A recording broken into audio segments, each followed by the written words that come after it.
Heskey was part of that England side who lost out to Brazil and Japan and hopes nerves won't get the better of Gareth Southgate's young side. "It's nice to have done it and then to sit on the other side and watch it from afar," he explained. "I know what they're going to be going through, the nerves. Hopefully they haven't got too much because you want them to perform. A lot of people know that when it comes to being nervous sometimes you don't perform, but I think they're instead right now." Former England striker Emile Heskey. England boasted a host of big names in 2002 such as David Beckham and Paul Scholes. When Michael Owen gave Sven's men the lead after 23 minutes, everyone back home started to dream of World Cup glory. It wasn't to be as Rivaldo leveled the scoring on the stroke of halftime before Ronaldinho's audacious effort wrong-footed David Seaman in goal. To this day nobody actually knows whether it was intended. The Brazilian claims it was. Heskey isn't so sure. "I still look at it and say no right now, but you have to go on what he says, and he says he did, but I've looked at it so many times and I have to say no." Hopefully England will enjoy a change in fortunes against Sweden to reach their first semi-final since Bobby Moore lifted the trophy in 1966. How Twitter would have reacted to 2002. The year is 2002. Fans of the Three Lions were hopeful yet again, and why wouldn't they be?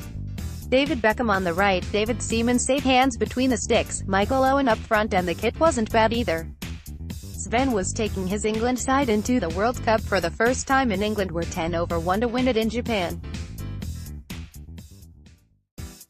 Progression through the group stages was straightforward and even saw a 1-0 win over Argentina and a comfortable 3-0 win over Denmark had fans thinking, could this be our year? However, for the first time since the 1970 World Cup, England were drawn to play Brazil. After their rocky start to the campaign, Roberto Carlos and co. were finding their feet and beginning to rampage through the competition.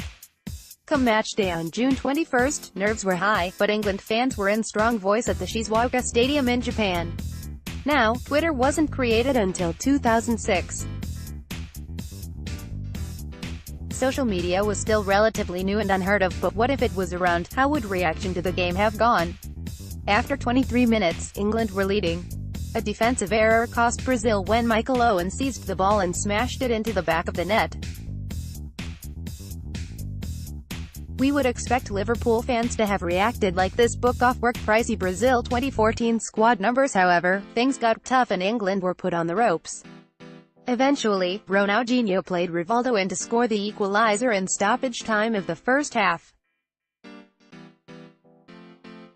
Shortly after the second half, Scolari's side, controlled by the tremendous skill of Ronaldinho, lead to the Paris Saint-Germain striker to taking a free kick. Was it a cross? Was it an attempt on goal? To this day, nobody actually knows.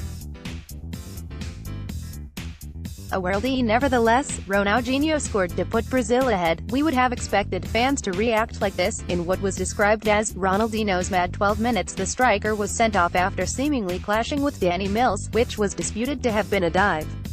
We would have expected Brazil fans to have gone along the lines of, in the end, it wouldn't matter. However, Brazil had won it. We would have expected some England fans to have reacted like this, whereas Brazil fans would have surely lapped up the success which eventually led them to winning the World Cup.